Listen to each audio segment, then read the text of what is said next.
Broadcast 404 Live, we're aware. The following program contains strong language, adult themes, satire, and a quantity of accurate information that some of you will find genuinely upsetting. That last part is on purpose. Viewer discretion is, frankly, recommended.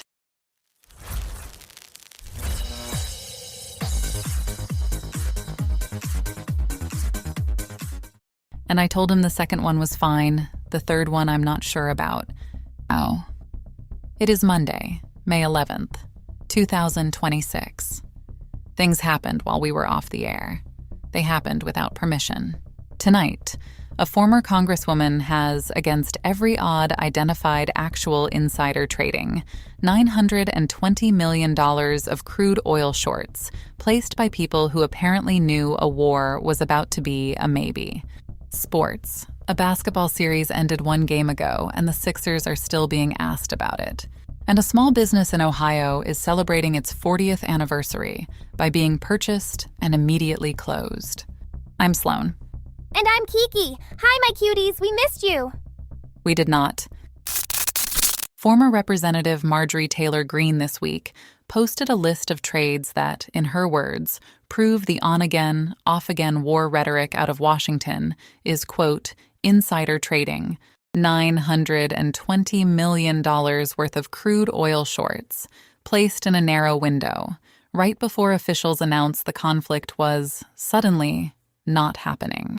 Well, Sloan, sometimes people are just very good at reading the room. The room was a classified intelligence briefing. For context, a short on crude oil pays out when the price drops. The price drops when a war doesn't happen. So the people who placed these shorts were betting with enormous specificity that a war would unhappen, which it then did. Some people just have such a feel for the markets. Some people have a feel for being in the briefing. Greene named specific accounts, specific timestamps, specific volumes. This is the part where I tell you she is correct, and that is somehow the most disturbing part of the entire story. A former member of Congress, who spent years being the reason serious people stopped using the word serious, has now identified insider trading inside Congress by people who used to call her unhinged, with documentation.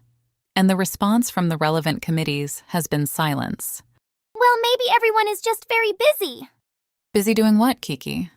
Reflecting! The brokerage that handled the trades has issued a statement saying they're cooperating fully with any future investigation, which is the kind of sentence you say when you'd like to make sure there isn't one. 4 people on the relevant committee declined to comment. 3 of them are on the trade list.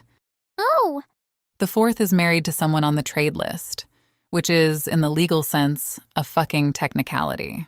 So we now have a former MAGA congresswoman serving as the lone credible voice on financial ethics in Washington. That is the sentence. I read it twice before I said it. It did not improve. Sometimes the universe gives us our heroes in unexpected packages, Sloan. I'm going to need you to never say that again. $920 million.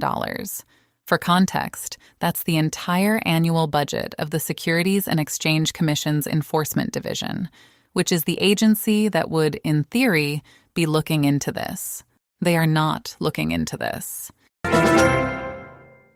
We'll have more on this developing story as more committee members decline to comment. And speaking of people making excellent decisions with their money, let's go to Aubrey Joe in the garage with sports. Oh, I'm sorry. Did you fucking transition out of insider trading into sports with the phrase excellent decisions with their money? Are we doing that? She did. Okay, great. I love it here.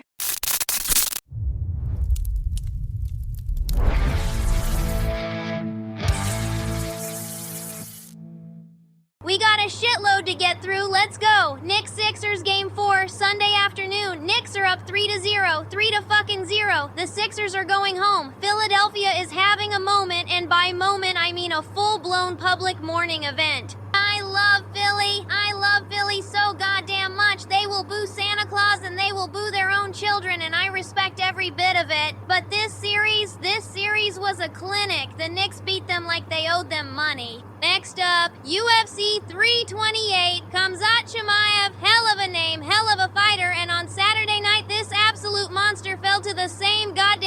that got Adesanya and Duplessis before him. The hype curse. It's a real fucking thing. I'm just saying. 3 guys, 3 title shots, 3 losses on the same card pattern. Don't tell me that's coincidence. Don't tell me shit. Well, Ryan Day's son, RJ Day, just committed to Michigan.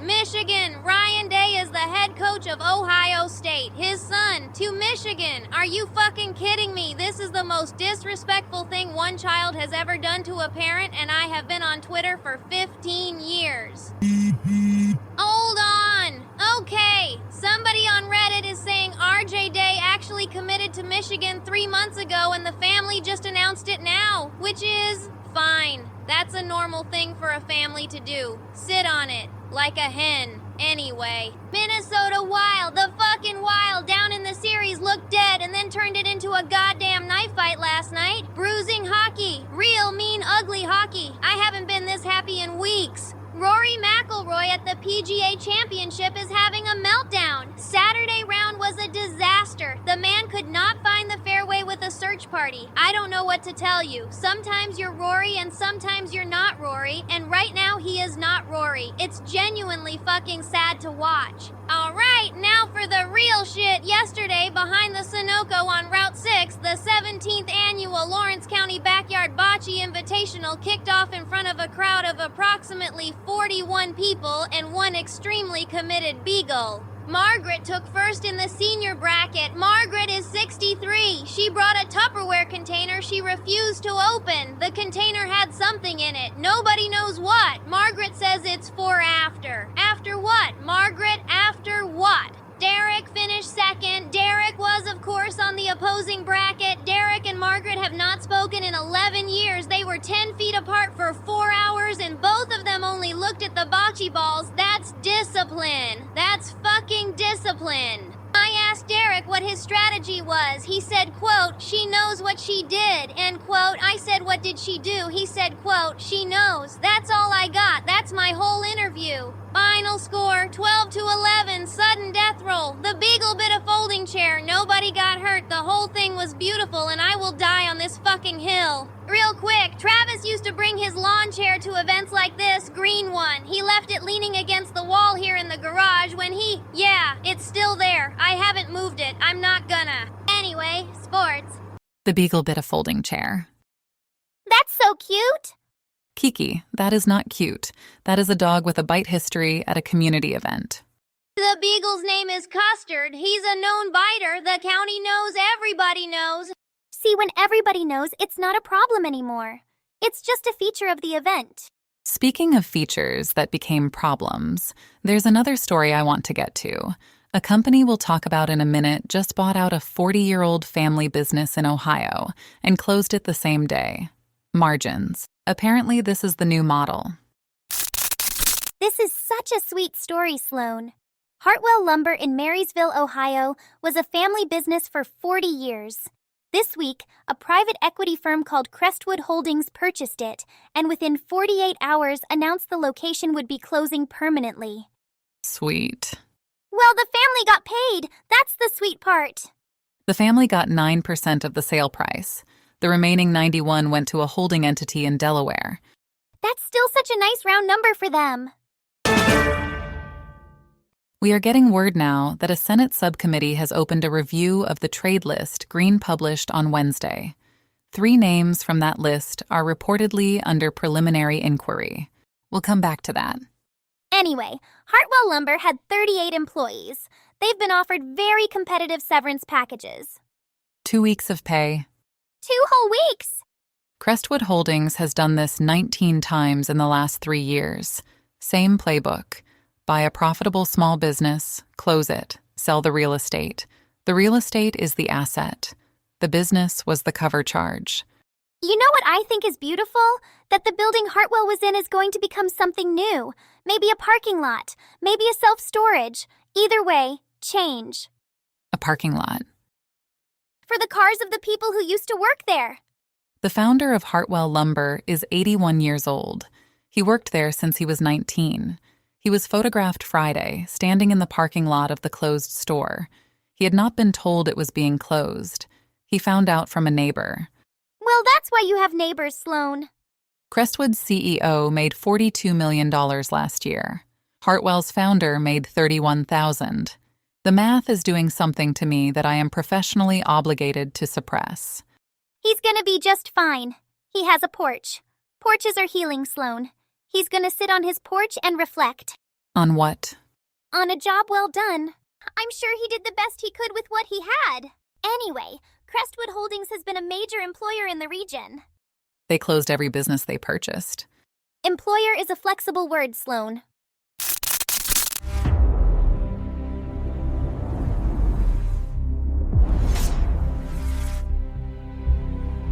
Hey. Okay, so today is genuinely interesting from a weather standpoint, which I don't say a lot.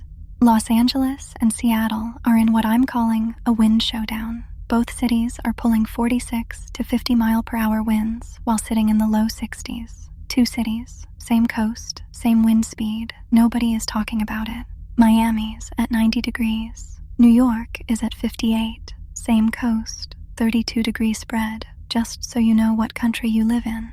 Denver's at 79 and completely clear, early May, completely clear. Okay, but I want to talk about the dancing Israelis. Okay. So, in the original Wikipedia timeline of the September 11th aftermath, there was a documented incident. 5 men watching the towers from a rooftop in New Jersey, photographing themselves, celebrating. They were detained. They were released. They went home. And the line about them used to be in the Wikipedia article. It is not anymore. Somebody took it out. I'm not telling you who. I'm telling you the line is gone. The link is still there. You can look up the FBI report. The FBI report is still public. The Wikipedia line is not. And I keep thinking about that. About what gets removed. About who decides. Because if you remove the line and someone reads the article in 5 years, they don't know to look it up. And if they don't look it up, the thing didn't happen. That's how it works. That's literally how memory works on a planetary scale now. We are deleting our own footnotes in real time, and nobody is keeping the deletions. The deletions are also being deleted. It's deletions all the way down. Oh shit. I had something pinned to the corkboard about a brokerage that scrubbed its press releases the same week it processed $900 million in oil shorts. The pink note. I moved it closer to the center today. I'm not labeling it yet. I'm not ready. There's a thing I want to say about who's doing the deleting. I'm gonna sit on it for 1 more week. Forecast. High of 76, partly cloudy, light wind out of the southwest. The sky has been notified. Back to you, sort of. Thanks, Blaze. Oh, I love her. She's so thoughtful. Hold on, Wikipedia's deleting things? Wait, is that what's been happening to my page? Because my page used to say I went to Penn State. I did not go to Penn State. You have a Wikipedia page? I had one. 3 sentences. 2 of them were lies. Now it's gone. Speaking of things being quietly removed, we have one more story. A hospital in Vermont, 40 years old. Heartwarming, depending on your definition of heart. This is a sweet one, Sloan. St. Margaret's Community Hospital in Burlington, Vermont, celebrated its 40th anniversary this week by holding a public ceremony in its main lobby. The mayor came. The original founding nurse came. She's 91 years old. That sounds nice. She cut the ribbon herself. She used the same scissors from the original opening in 1986. Sloan, the scissors are 40 years old. The scissors are 40 years old. Her name is Eleanor. She delivered 4,012 babies in her career. She remembers 200 of their names. I asked her how. She said, the loud ones. The loud ones. Okay, that's actually wonderful. I told you I would bring something nice. She also said something at the ceremony that I haven't been able to stop thinking about. She said, you don't remember the deliveries that went smoothly. You remember the ones you almost lost. She said it really plainly, like it wasn't a big thing. That's a hell of a sentence from a 91-year-old woman with the original scissors. What happens to the hospital? Oh, it's getting renamed because Crestwood Holdings just bought it. Isn't that exciting? Kiki, I just thought of it like a callback, like a little Easter egg. a hospital is a callback. Eleanor's gonna be okay. She has a porch.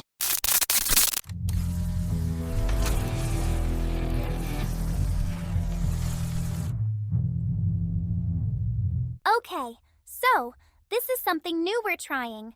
The viewer mailbag, where we read questions from you, our real viewers, who write into the show. Now, I have to be honest with you sweet little angels. We haven't actually received any questions yet because this is our very first broadcast and you're all still finding us, which is exciting and a little bit suspenseful.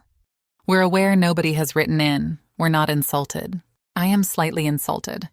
Write in, comment below, ask me anything. I'll answer it. I might lie, but I'll answer it. I'm interested in viewer theories, especially about patterns. If you've noticed something, tell me. I'm collecting. We'll read the best ones next time, sweetly, with our full attention, I promise.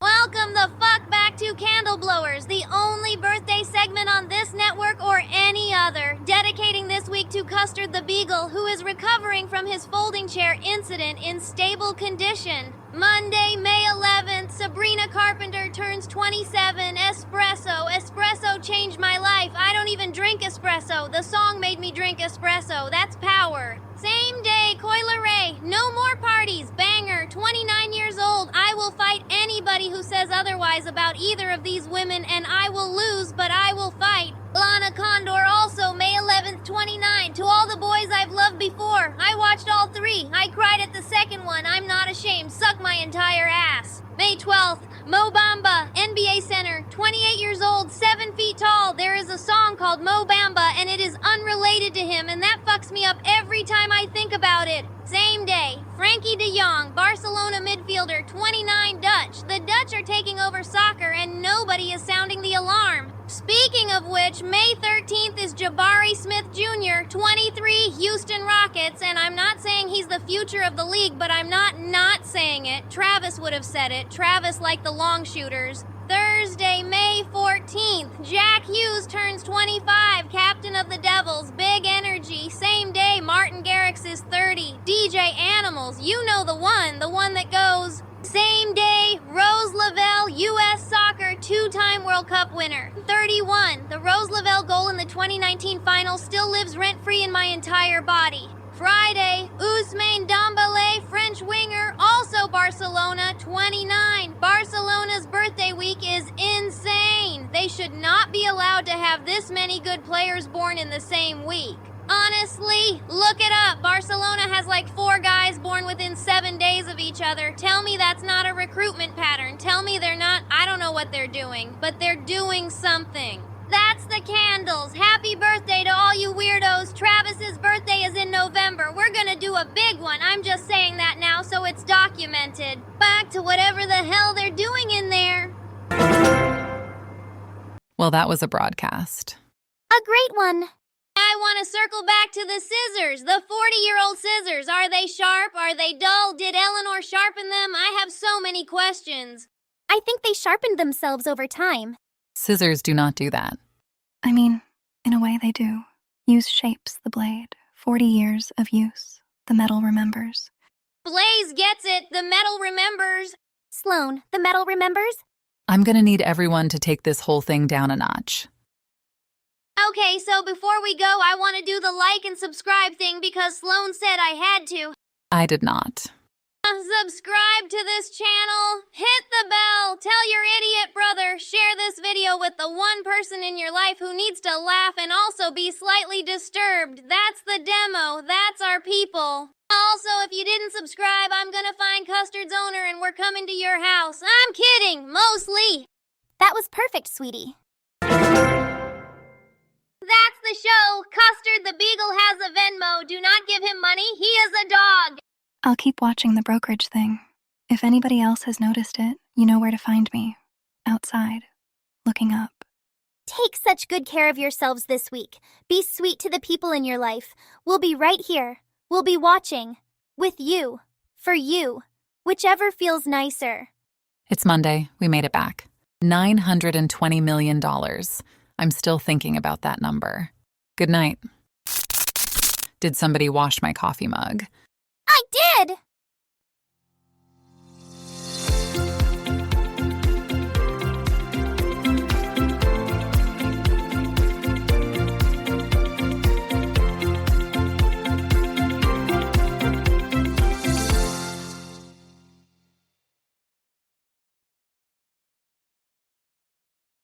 The returns came in wrong. The columns were wrong. I have seen wrong columns before.